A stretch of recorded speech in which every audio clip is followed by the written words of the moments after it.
말씀의 제목은 하나님의 심판과 메시아의 왕관입니다.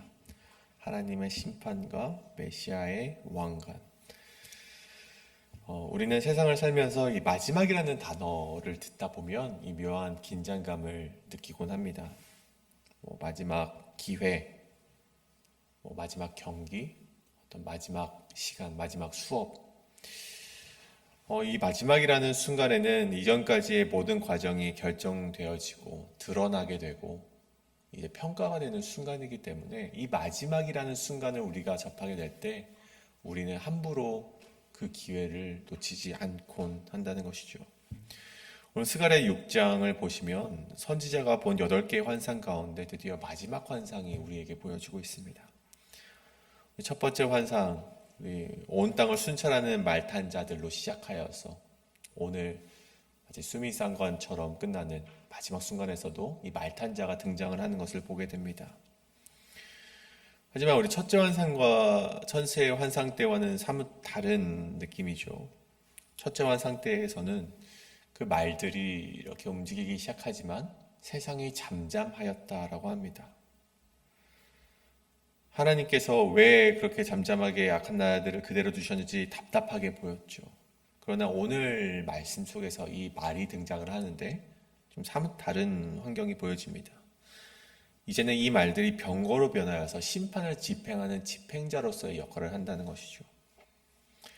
하나님께서 오래 참으셨지만 이제 움직이셔서 공의를 행하시는 장면이 바로 오늘의 장면이라는 것입니다.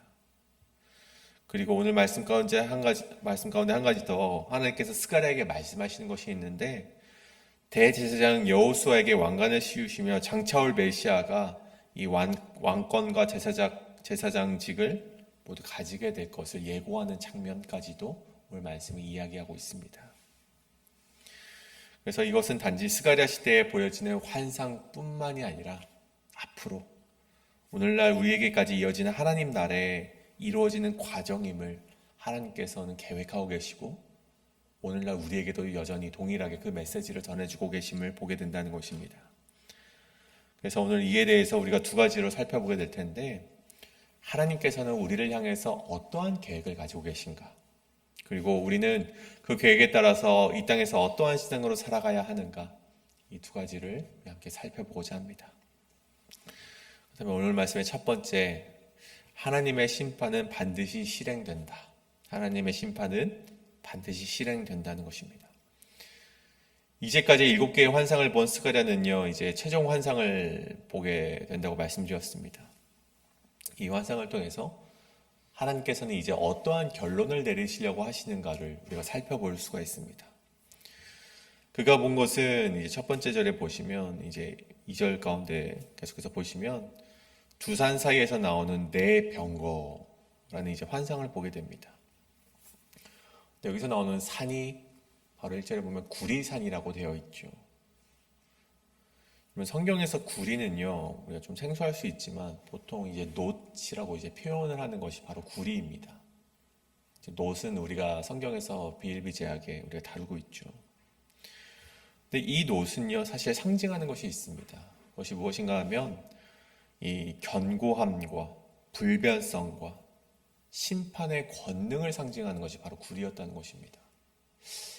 제가 오늘 말씀을 묵상하면서 조금 더 견고한 것이, 이 물질 중에서 견고한 것이 금이 아닐까라고 생각을 했는데, 이 금은 사실 상징하는 것이 다른 것에 있었다고 합니다. 금은 어떤 존귀함과 영광과 어떤 그런 것들을 상징했다면 보통 심판과 견고함과 불변성을 말할 때 흔히 성경은 구리를 가져와서 이렇게 상징적으로 표현을 한다고 합니다. 그래서 출애굽기 27장에 보시면 성막과 번제단과 기구들이 모두 이 구리로 만들어졌고, 민수기 16장과 또 에스겔 1장에서 이 구리는 하나님의 영광과 심판의 속성을 드러내는 재료로서 계속해서 사용이 되었던 것이죠. 그래서 오늘 말씀에 나오는 이 두 산의 지리적인 위치는 명확하게 알 수는 없지만 이 구리라는 상징이 단순한 풍경을 묘사하는 것이 아니라 하나님의 절대적인 권위를 상징하는 것이고 흔들리지 않는 계획을 의미하는 것을 우리는 받아들일 수 있다는 것입니다. 즉 내 병거를 보내시는 하나님의 계획이 인간의 힘이나 상황에 따라 흔들리지 않는다는 것을 말하는 것이죠. 보십시오, 여러분. 그 사이에서 나오는 네 병거, 각각 붉은 말, 검은 말, 흰 말, 어릉지고 건장한 말이 끌고 있는데 하나님의 견고한 계획이 시작되고 있음을 보여주고 있습니다. 마치 1장에서 등장했던 말들과 색깔은 조금 다르지만 비슷한 상황이죠. 1장에서는 아까 말씀드렸듯 그 말들은 온 땅을 순찰하면서 세상이 잠잠하였다고 말을 했습니다. 이 잠잠하였다는 건 우리 목사님이 지지난주 수요일에 말씀하셨듯 평안해서 잠잠한 것입니까? 여러분, 그렇지 않습니다. 적들의 악행에도 불구하고 아무 일도 일어나지 않는 그런 잠잠함을 상징하는 것이 1절에서 보여주셨던 잠잠함이었습니다. 그러니 의인들 입장에서 이 잠잠함은 좋은 것이 아니었습니다. 그러나 이번에는 상황이 다르죠. 이전의 말들이 단순히 정찰자였다면 오늘 말씀에 등장하는 이 말들은 심판의 집행자의 역할을 하는 말들이라는 것입니다. 하나님께서 오랫동안 살피고 기다리시던 때가 지나고 이제는 직접 움직이셔서 정의를 구현하시는 것이 오늘 이 보여지는 8번째 환상이라는 것입니다. 그래서 5절에서 스가랴가 이것이 도대체 무엇입니까? 라고 이렇게 천사에게 묻는데 천사가 답변을 합니다. 이것은 하늘의 내 바람이다. 온 세상 주 앞에 서 있다가 나가는 것들이라. 나가는 것이라. 여기서 서 있다라는 것은 하나님의 명령을 받들고 있는 자들의 모습을 상징하는 것이고, 나간다는 것은요, 출전을 상징하는 것, 사명을 수행하기 위해 출발한다는 것을 의미합니다. 그렇게 출발한 네 병거는요, 각기 다른 방향으로 가게 되는데, 검은 말은 북방으로, 흰 말도 따라서 북방으로 따라가고, 어룽진 말은 남방으로, 또 건장한 말은 땅에 두루 다니게 되었다라고 6절에서 말을 하고 있죠. 여러분, 이스라엘의 역사 속에서 북방은 어디입니까? 우리가 잘 들었듯 아시리아, 바벨론, 그리고 그 이후에는 이 페르시아 제국이 있었던 곳, 그들이 침략을 할 때 이 북방에서 쳐들어오지 않았습니까? 북방 애들은 그렇게 이스라엘을 괴롭히던 대제국들이 있었고, 그렇다면 남방은 어디입니까? 우리 남서쪽이죠. 남서쪽을 보면 애굽이라는 나라가 있었습니다. 이 이스라엘을 좌지우지하려고 자꾸만 그렇게 우리 건드렸던 나라들이 북방과 남방 쪽에 있었죠. 그리고 건장한 말이 떠돌아다녔던 땅에 두루 다니는 것은 그 주변국들을 말하는 것입니다. 즉 하나님의 심판이 실제 역사 속에서 이스라엘을 억압했던 나라들에게 향하고 있음을 오늘 말씀이 환상으로서 보여지고 있다는 것입니다. 그 명령을 받고 각기 퍼져나간 말들이 한 것을 보십시오. 8절에 보면 북방으로 간 자들이 내 영을 쉬게 하였다라고 하고 있습니다. 쉬게 하다라는 의미는요, 히브리어 원어를 보면 진정시키다, 안식하게 하다라는 것을 보여줍니다. 그런 의미를 가지고 있습니다. 즉 검은 말과 흰 말이 북방으로 나아가 심판을 하였는데 그것이 하나님의 영을 안식하게 하였다, 편안하게 하였다라는 것을 의미합니다. 악인에 대한 심판이 진행되었고 악인에 대한 심판은 하나님을 쉬게 하였다라는 것이죠. 근데 이것은 적어도 두 가지 의미를 가지고 있습니다. 첫 번째는 악과 죄의 만행에 대해서 하나님은 평안하게 기다리고 계셨던 것이 아니라 계속해서 그 만행을 기록하고 계셨고, 그리고 불편해 하셨다라는 것을 의미합니다. 그러니 이제 심판이 진행되었을 때 하나님께서는 그제서야 안식을 하실 수 있었다라는 말이 되는 것이고, 두 번째는 하나님의 공의와 심판이 분명하게 집행이 되어서 이제 하나님께서 쉬실 수 있게 되었다라는 것을 말하는 것입니다. 무엇보다 오늘 이 말씀 속에서 우리가 주목해야 될 것이 있다면 이 심판은 갑작스럽게 일어난 일이 아니라는 것입니다. 이미 1장에서 하나님은 심히 노하셨다. 1장 15절에 보면 그렇게 표현을 하셨죠.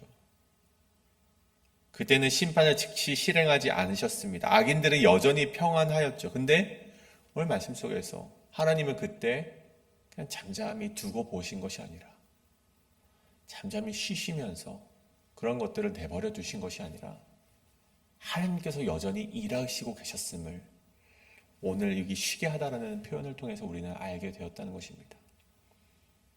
악이 활개를 치고 있을 때 하나님은 여전히 일하고 계셨고 여전히 그 만행을 기록하시고 불편해하셨고 눈물을 흘리시고 계셨다는 것을 오늘 말씀 속에서 우리는 알 수 있다는 것이죠. 그 침묵을 봐주신 것도 아니고 괜찮은 구석에 있어서 내버려 두신 것이 아니라 하나님께서는 그렇게 기다리시면서 기록하시면서 완벽한 때를 기다리셨다는 그런 메시지가 오늘 이 스가랴 6장에 나오는 8번째 환상이라는 것입니다. 그렇다면 사랑하는 여러분, 이 심판의 메시지 속에서 우리가 반드시 깨달아야 되는 것이 있습니다. 그것은 바로 세상의 잠잠함이나 저 악인들의 번성을 우리가 하나님이 그것을 내버려 두셨다라고 생각하는 것이 아니라 하나님께서는 여전히 그것을 그 악행을 기억하고 계시고 기록하고 계시고 언젠가는 심판하시기 위해서 계속해서 불편한 마음을 가지고 계시다는 것을 우리가 반드시 기억하시길 바랍니다. 하나님의 심판은 언젠가가 아니라 반드시 일어날 것입니다. 이 확신을 가지시고 오늘을 우리 그리스도인으로서 살아가시는 저와 여러분이 되시기를 간절히 소원합니다. 그다음에 두 번째는 무엇인가? 이 메시아 안에서 왕과 제사장이 하나가 된다는 것입니다. 메시아 안에서 왕과 제사장이 하나가 된다. 이 마지막 이 환상이 끝나고 나서 스가랴는 하나님으로부터 매우 독특한 명령을 받게 됩니다. 이 바벨론 포로지에서 돌아온 헬대 도비야 여다야에게서 은과 금을 받아 왕관을 만들고 그것을 대제사장 여호수아의 머리에 씌우라는 명령이었죠. 네, 오늘 이 왕관이라는 단어를 살펴보니까 이 단수가 아니라 복수로서 사용이 되어 있더라고요. 아타롯이라는 이 복수형으로 쓰여져 있었습니다. 그래서 어떠한 학자들은 이것이 여러 재료들이 섞여 있는 왕관이기 때문에 왕관들이라고 표현하지 않았을까라고 생각하는 사람들도 있고, 어떤 사람은요, 이 왕관이라는 상징물이 여러 왕들을 거쳐오면서 권력의 자리를 이어온 것 아니겠습니까? 그러니까 여러 왕들이 써왔기 때문에 그 왕들을 지칭하는 것이기 때문에 복수로 사용된 것이 아닐까라고 말하는 사람들도 있습니다. 근데 오늘 본문의 맥락을 보면 사실 그런 의미로서 오늘 왕관들이라고 사용된 것은 아닙니다.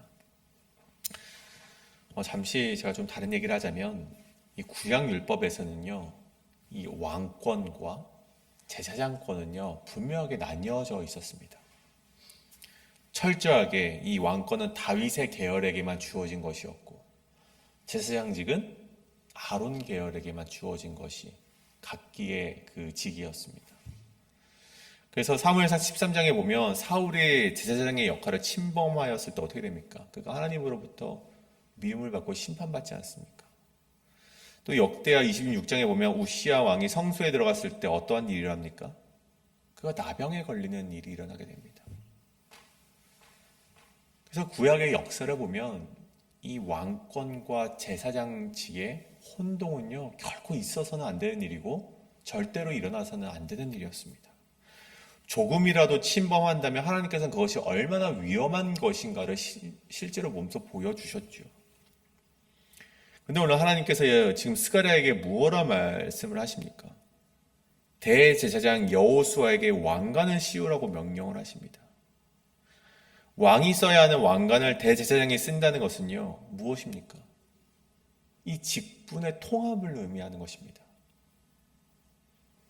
여러분, 직분의 통합이 일어나는 이유가 무엇입니까? 12절을 보십시오. 하나님께서 이렇게 말씀하시죠. 보라, 싹이라 이름하는 사람이 자기의 곳에서 돋아나서 여호와의 전을 건축하리라. 여러분, 싹이라고 이름하는 자가 돋아난다고 합니다. 싹이라는 것은 히브리어로 째마흐라는 단어가 사용되는데 영어로는요 이 브랜치를 뜻합니다. 그러니까 가지를 뜻하는 단어죠. 싹이라고 표현되어 있지만 우리는 가지라고 표현할 수 있습니다. 여러분, 가지라는 표현은 우리가 조금 더 친숙하고 익숙하죠. 예언서에도 많이 등장을 합니다. 예레미야 23장에 보면 이런 말씀이 있죠. 여호와의 말씀이니라. 보라, 때가 이르리니 내가 다윗에게서 한 의로운 가지를 일으킬 것이라. 그가 왕이 되어 지혜롭게 다스리며 세상에서 정의와 공의를 행할 것이라. 33장에 보면 그날 그때 내가 다윗에게서 한 공의로운 가지가 나게 하리니 그가 이 땅의 정의와 공의를 실행할 것이라. 아멘. 그렇다면 여러분, 이 가지, 째다의 이 싹은 누구를 의미하는 것입니까? 예수 그리스도를 의미하는 것입니다. 그렇다면 오늘 본문에서 이 예수 그리스도를 13절과 같이 설명을 하죠.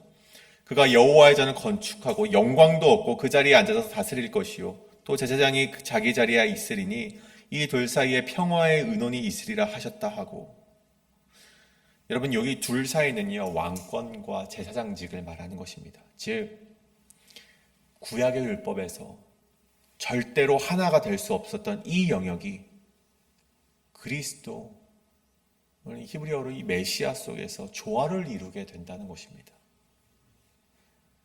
다윗의 혈통에서 나셔서 왕권을, 이 세상의 왕이 되실 뿐만 아니라 죄를 대속하시는 대제사장이 되심으로써 이 땅에 참된 여호와의 전을 건축하는 자, 그가 바로 예수 그리스도신데 오늘 하나님께서는 그를 오늘 예표하셨다는 것입니다.